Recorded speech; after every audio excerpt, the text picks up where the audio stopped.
ওকে, so এখানে দেখতে পাচ্ছেন যে পুরো ডিজাইন। এখানে অবশ্য আমি কোনো ইমেজ ব্যবহার করিনি। এখানে দেখুন আমি ব্যাকগ্রাউন্ডে ইমেজ লিখেছি, দেন তার উপরে লেখা প্লাস বাটন বাটন এখানে সবই কোড করা, প্লাস এখানে দেখুন ইমেজটা একদম এজ টু এজ বরাবর, প্লাস ফুটারে 3 কলাম আনা। এই যে যাবতীয় বিষয়গুলো, এগুলো কিন্তু আপনার মেইলচিম্পের অ্যাকচুয়ালি বাইন্ডিংস, বাট আমার ডিজাইনটা কিন্তু মেইলচিম্প, এবং ক্লায়েন্ট কিন্তু বলেছিল যে সে আমাকে অ্যাকচুয়ালি এই ডিজাইনের স্যাম্পলটা সে আমাকে দেয়, দিয়ে বলে যে তুমি কি এই ডিজাইনটা মেইলচিম্পে করা পসিবল কিনা। কেননা এখন কিন্তু আমি আপনাদেরকে যেটা বললাম যে যারা এইচটিএমএল ডিজাইন যারা অলরেডি করা বা আছে, তারাও কিন্তু চায় যে মেইলচিম্প এটা কনভার্ট করে বা মেইলচিম্পের পুনরায় সেই ডিজাইনটা তৈরি করা যায় কিনা। সো এখানেও কিন্তু ক্লায়েন্টের এই ডিজাইনটা এডিটেবল, সো ক্লায়েন্ট চাইলে এটা এডিট করতে পারবে। এটা কিন্তু এডিটেবল ব্লক, কিছু কিছু ব্লক এখানে আমি কোডিং করেছি, বাট সব নয়। আপনি তারপরেও এখান থেকে কিন্তু এডিটেবল রাখা যাবে। সো কোডিং করার পরেও ডিজাইনটা কিভাবে এডিটেবল রাখা যায় সেও একটা টেকনিক কৌশল আছে। আর এর পরবর্তীতে যে ডিজাইনটা আমি আপনাদেরকে দেখাতে চাই, দেখুন এখানে আমি স্লাইডিং ব্যানার ইউজ করেছি। দেন এখানে কিছু বিষয় আছে, দেখুন এখানে আমি আপনাদেরকে মেইলচিম্পের সীমাবদ্ধতার বিষয়ে এখানে আসছি। দেখুন এটা প্রি হেডার, এটা যদি হেডার হয় তাহলে আপনি কি চিন্তা করবেন, এটা আপার body.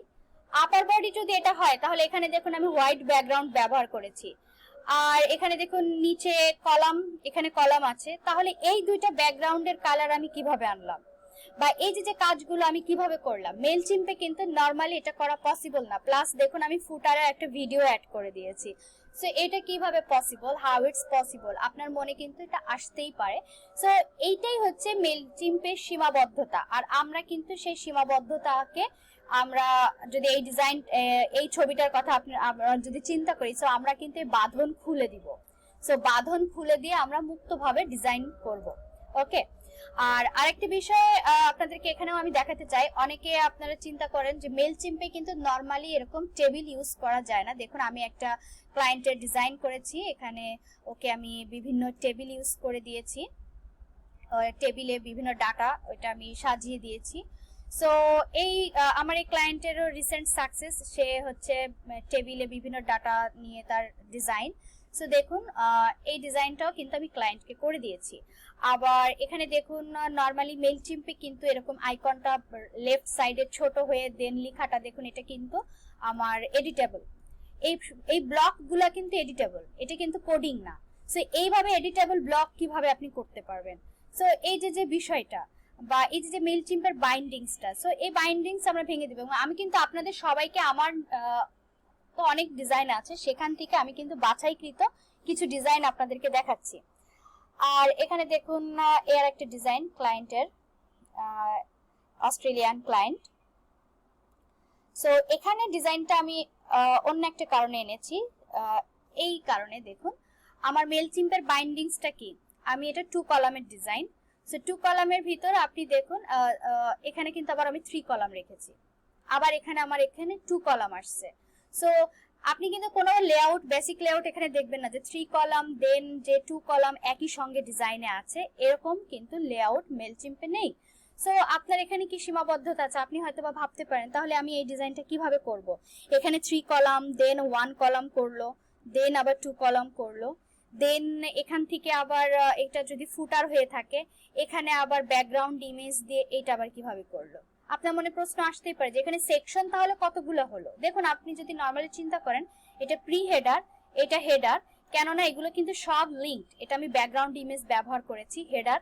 So pre header header দুইটা সেকশন গেল, দেন এটা আপনার বডি পার্ট, এটা যদি আপনার কলাম পার্ট হয় 4টা সেকশন, দেন এটা যদি আপনার লোয়ার বডি পার্ট হয় 5টা সেকশন, আবার 2 কলাম 6টা সেকশন, আবার কিন্তু 1 কলাম 7টা সেকশন। এখানে দেখুন আরেকটা আমি সেকশন ব্যাকগ্রাউন্ড ইমেজ দিয়ে ব্যবহার করেছি 8টা সেকশন। এখানে দেখুন ফুটার 9টা সেকশন। সো মেইলচিম্পে কি কোনো লেআউটে আপনি 9টা সেকশন পাবেন? Is it possible? কখনোই না। সো বাট আপনি কিন্তু চাইলে করতে পারেন। সো সেই কৌশলগুলো আমরা আমাদের পরবর্তী লেসনে আরো বিস্তারিতভাবে আমি আপনাদেরকে সীমাবদ্ধতা কাটিয়ে ওঠার কৌশল সম্পর্কে আরো বিস্তারিত বলবো। আপনাদের জন্য আরেকটা ডিজাইন আমি দেখাতে চাচ্ছি। আমার এই ক্লায়েন্টের হচ্ছে, সেও একজন ডিজাইনার, সেও অ্যাপ ডেভেলপমেন্ট করে, তারা অ্যাপ ডিজাইন করে। তো দেখুন, সে নিজেও কিন্তু ডেভেলপমেন্ট ডিজাইন করছে, বাট তারপরেও কিন্তু সে তার নিউজ লেটার বা তার টেমপ্লেটের জন্য কিন্তু সে অন্য ডিজাইনার হায়ার করছে। কারণ সে অ্যাপ ডিজাইন করতে পারে বলে যে সে নিউজ লেটার ডিজাইন এক্সপার্ট তা কিন্তু নয়। আর এখানে দেখুন, আমি এখানে যে কিছু ইলাস্ট্রেশন ইউজ করেছি। সো এই ইলাস্ট্রেশন, এখানে সবগুলো ইলাস্ট্রেশন কোনো কিছু কিন্তু ক্লায়েন্টের ওয়েবসাইটে নেই। সো আমি কিন্তু এইগুলো একটা সাইট থেকে নামিয়েছি। সো আপনারা সবাই কম বেশি সাইটটার নাম জানেন, Freepik. So Freepik থেকে আমি কিন্তু এই যে র ইমেজগুলো কিন্তু ক্লায়েন্টের ডিজাইনের সঙ্গে কিন্তু ম্যাচিং ছিল না, ওর কালার কম্বিনেশনের সঙ্গে।